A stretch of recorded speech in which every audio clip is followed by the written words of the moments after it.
All right, it's time to explore another franchise, this time the Alien franchise. This consists of Aliens 1, 2, 3, 4, Prometheus, Alien Covenant, and I'm probably also going to throw in Alien vs. Predator and Alien vs. Predator Requiem because I already did the Predator movies and that'll just kind of complete it all. So you get some bonus films here. This is for a patron of mine who goes by the name of Titanic Survivor, but he said that he didn't want me to have to try to pronounce his name because I wasn't going to be able to get it at all. He sent it to me anyway, and I laughed because when I saw the name, I was like, I understand why you would think I can't nail this, and I probably can't, but I ain't a wimp. I'm going to go for it anyway. So here we go. Here's the name. Hallgrimur Petur Astradsson. That's as good as I could do. So I really went for it there. I even rolled some R's there for you. So let's see if I was right. I'm going to find out that this is actually a woman's name, and then I'm going to feel like a complete moron. But whatever. Okay, I went for the name. Hallgrimur Petur Astradsson. Okay. All right. So Alien. Now, this is going to be, because it is a patron review, I am absolutely doing this whole franchise for this person. Titanic Survivor, Hallgrimur, however you say the name. But I also have to give a huge shout out to my buddy Daniel White because this is his favorite movie of all time. And if you know this guy for 3 minutes, you're going to know at least one thing about him. That this is his favorite movie. It's something he likes to talk about a good amount, and anybody says anything about anything, he's like, well, yeah, it's not as good as Alien. It sounds like it's annoying, but it's not. It's very funny, and I love how proud he is of his love for this film. And so, Daniel, this one is also for you. All right, so the tagline for this movie is, I think something you got to bring up because it is the most parodied tagline of all time. Easily. The whole in space, no one can hear you scream thing. Holy shit, man. How many times have you seen a play on this tagline? So, can't bring up Alien without that. Now, I also have to give Daniel credit as well because I told him, and I'm going to continue to keep doing this, Daniel, so just so you know, I was writing him throughout my watch of this movie and being like, so, because he's Mr. Alien Know-It-All, and I was like, I know the franchise. I mean, I've seen the movies before. I got the anthology Blu-ray pack for I came with that and Prometheus for $20 one day for like a Black Friday. I bought it like instantly. So I was writing him up and I was like, hey, what's going on here? What were they mining? What year is it? How long had they been in hypersleep? This and that. And the funny thing is that the majority of the questions I asked him, he either was like, we never know, which was, he loved about it. And he's like, I like the mystery of it and this and that. So I was like, oh, good, I didn't miss it. Because I was like, I don't understand. What year is it with this and that? And he's like, well, it's never really said. And then also, a ton of other questions as well. So thank you to Daniel for answering those questions. What version should I watch? This one or the director's cut? All sorts of stuff like that. So he was helping me along the way. Really like the opening credits of this. This is another film like Lost Boys or something where it's that rare movie where I actually dig the opening credits. There's very few movies where I do like the opening credits, but Ridley Scott very much has a style. And, this is probably him at his best. This is a fantastic movie, but this is a slow burn, man. This is not for modern day audiences much at all. People who are really into lots going on. You know what I mean by lots going on. There is lots going on here, but they're not a bunch of action on screen at all times, like grabbing you and shaking you and being, throwing freaking things at you. I don't think this is a perfect movie, though. Uh-oh, here we go, Daniel. I have my gripes with it, but they're minor. There's nothing crazy here. It's just This movie features a cat scare. You guys know how much I hate cat scares. And to see one in space, like, of all the places I wouldn't think I'd see a fake out cat scare, it would be in a spaceship. Why is there a cat on board? Why is there a cat on board of a spaceship? Come on. Would they really let this cat go? Does the cat go into hibernation with them when they go under? Does he have to have his own pod? How much did that cost? Does he go to really? A cat in space? I'm not saying it's impossible. Maybe in the future when we're up in space all the time, we'll be fucking taking everything with us. I don't know.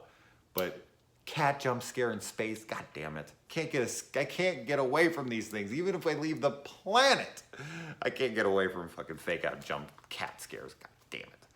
All right, Sigourney Weaver, holy shit. Now, one thing I will say about this movie, there are things that make it dated, for sure. I mean, that's to be expected in a film from 1979. But I'm very impressed with how well this movie holds up, in the sense is that a lot of it doesn't feel dated. Like, even the look of people I don't feel is all that dated. Because nowadays, Sigourney Weaver's like fashion mullet curl thing that she's got going on, the look of her in this movie would 100% work today.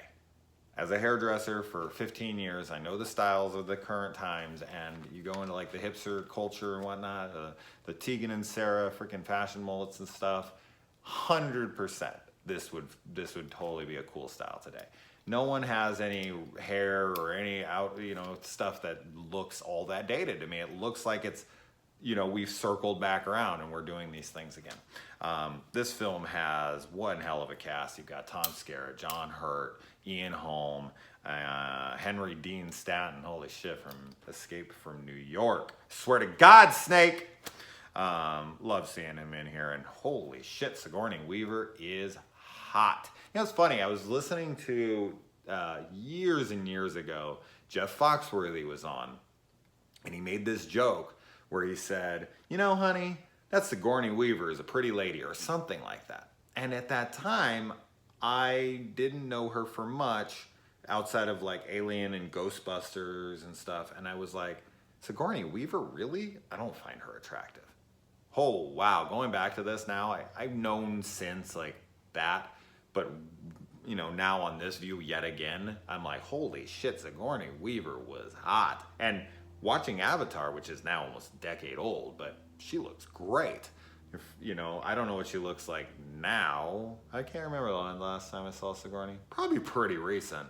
I've never seen her look bad. So, but yeah, just kind of going back to my Jeff Foxworthy thing, I was so off base there when I was like, she's not hot, what? And watching Alien again, like, oh, she's hot. She's super adorable in this movie, especially in her really skimpy panties. I guess that they shaved their bikini lines in space when she wakes up from hypersleep,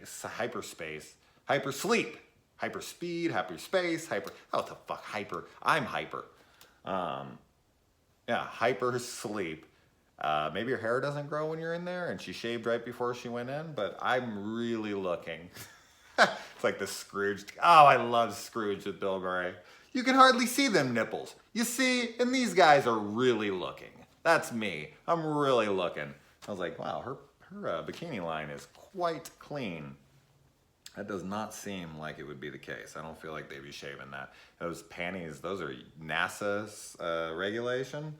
Everyone else's. What the fuck is John Hurt wearing? I don't want to get too off of topic. Like I sometimes go all over the place and then I miss a bunch of my notes. What the hell is John Hurt wearing? Or Kane? What is Kane wearing when he wakes up from having the face hugger like fall off his face and dead and whatever? He wakes up. He's in like, I don't know what the hell that thing is. It looks like a what is it, brassiere, right? No, I don't think that's right. I don't fucking know what ladies' undergarments are, but it looks like, it's something you see in a Victoria's Secrets catalog or something. I was like, what is he wearing? It almost looks like a friggin' corset or something. It was hilarious looking. It's all unlaced in the front. It looks like female clothing.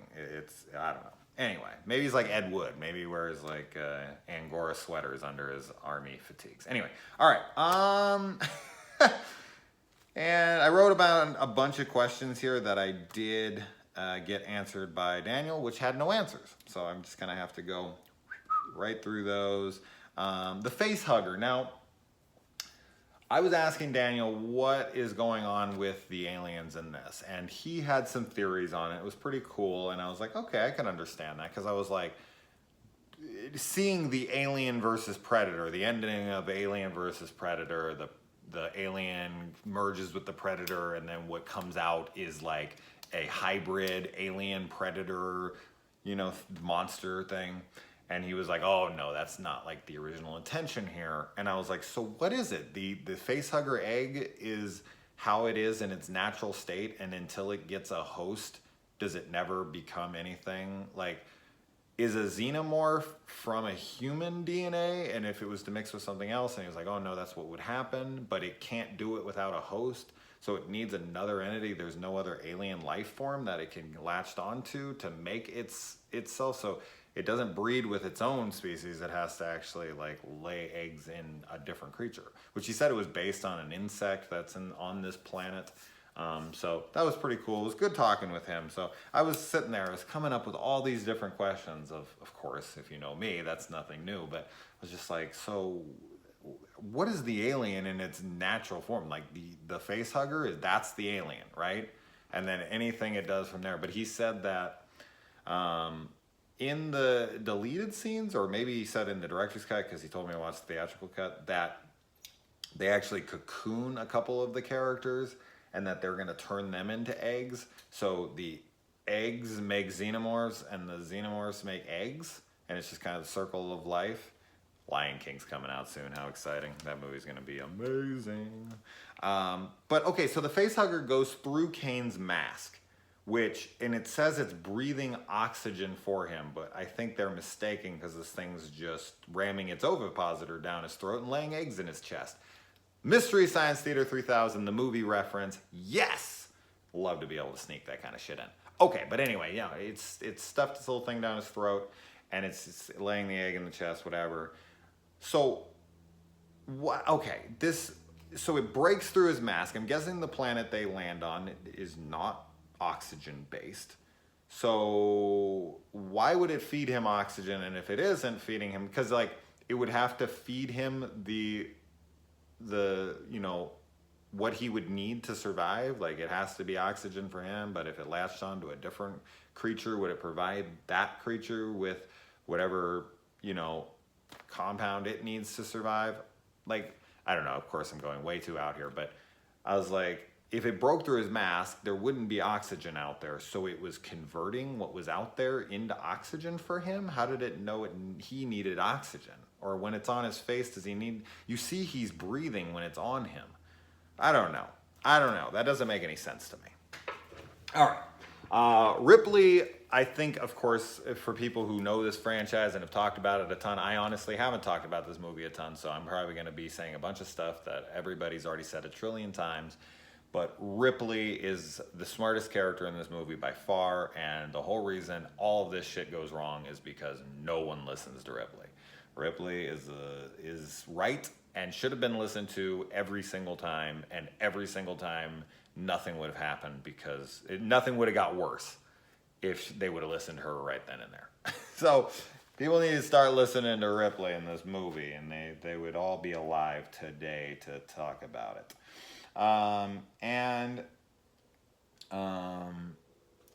Yeah, I mean, I'm just reading through my notes here. Ripley says, get rid of it. No one listens to Ripley. It's like, what the fuck, man? And the chest bursting scene, I mean, that's iconic, parodied in Spaceballs very well. Except for this one doesn't have a top hat and sing. But I have to imagine the pain that he was going through, to have something smashing through your insides like that and ripping out your chest. Wow. But I have to question, why was there no exam done?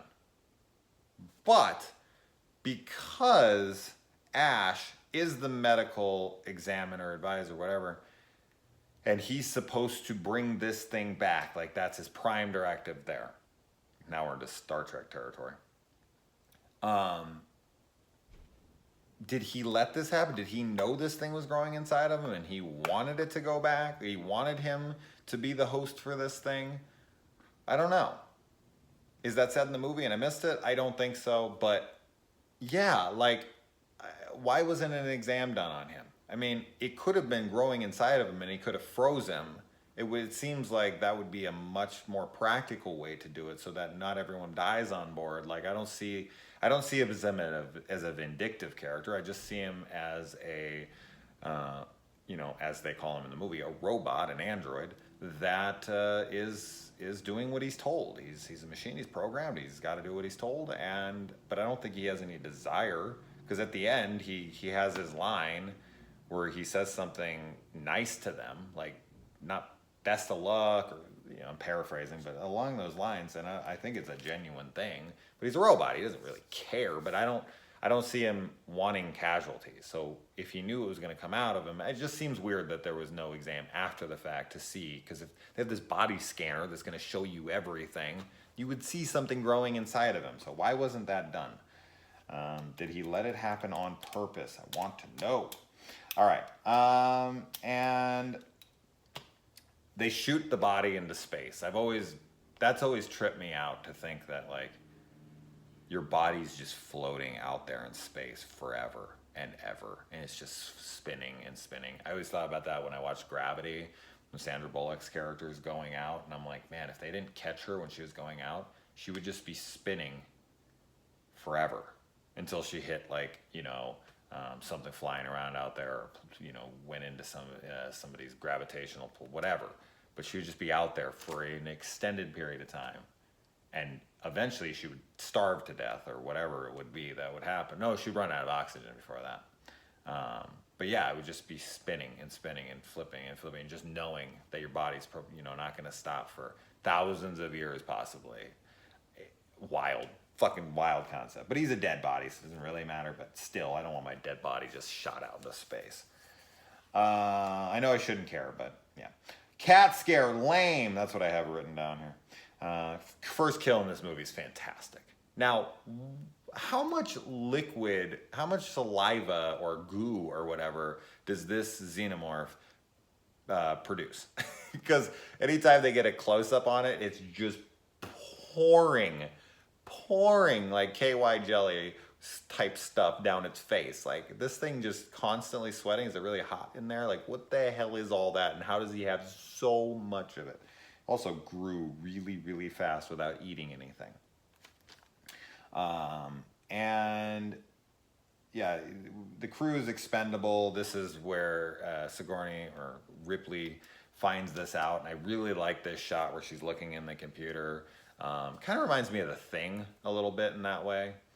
When he's on the computer, when Blair's on the computer and he's looking through all that stuff. I don't know, it feels like that. But when she sees that on the screen and then she kind of comes back and he's sitting right there, love it. Now, how she didn't hear him when all the doors in there are pressurized and they make that whoosh sound and you can hear it when she opens it when she runs out. I guess she was just so, like, entranced and so into what she was looking at. She didn't hear that thing come up, unless he was in the room the whole time. But it's a circular small room. I don't know where the hell he'd be hiding. But he is a freaking android, so he's got secrets. What is that stuff that's, like, coming off of him? Sweat? What is that, like, goop? Did he hit his head? Did he miss something? Because it was, like, yellowish. Like, if they're going to make it sweat, can't they make it sweat clear? And can't they put some color, like some food coloring or something, in his blood, that white blood, so that in case he gets cut, it'll come out red instead of white? Like, he's sitting there spitting up milk, and it's like, shouldn't that be red? Like, just to add to the illusion, since they didn't let anyone know that he was, an android, they are all supposed to think that he was human. What if he gets cut and a bunch of white pours out? That's going to be game over, man. Game over. We'll save that for the sequel. Why don't you fucking put her in charge? Oh, I can't wait to talk about that one. All right. And then the fake head. Here's a big flaw in the movie for me. They shouldn't have shown the fake head. Where it's like clearly a fake head that they're trying to prop up on the table and talk to Ash. And then, like, they hard cut to, like, his real head. It is unbelievably noticeable and takes you out of it instantly, like, as fake. And then when she hits the head again, it shows it as fake. Awful. It should have just showed it from the side or from the top or whatever, and then came to his head. And then when they hit it, it should have been like the back again. The face does not match up at all, and it's horrid. I don't know why they would do that. I don't know why freaking Ridley Scott or anyone would approve of that. It just doesn't make any sense to me. To show two completely different looking heads. Bad decision. Bad decision in my opinion. Daniel, freaking Hallgrimur. You can all come at me and probably saying your name wrong now. You know, whatever. But stupid. All right. Anyway. The guns in this movie look really, really silly too. Those are dated. Those don't look good. And I already said all that shit. When the ship explodes outside the Nostromo and she's on the little vessel that's kind of coming away from it, I'm not a freaking science expert or anything, but I'm pretty sure there's no sound in space, right? I mean, the tagline of the movie is "No one can hear you scream in space." Not that that's what that means, but would that make a noise? I don't think it would, right? There shouldn't be anything to make a noise out there. So that didn't make any sense. Whatever. And then why does ships in these kinds of movies have to self-destruct on them? Like, I'm sure there's a reason, but I'm not coming up with one. Why do these ships need to have a self-destruct? Like, that seems like a really silly thing to build into a ship like that. Like, really? Like, you want to blow that ship up? I was listening to an interview with Neil deGrasse Tyson, and he said that the first trillionaire on Earth will be somebody who can mine in space. Whoever starts mining in space will be the first trillionaire. So when I saw this, it's the first time I've remembered him saying that since I saw this. And I already said all that stuff.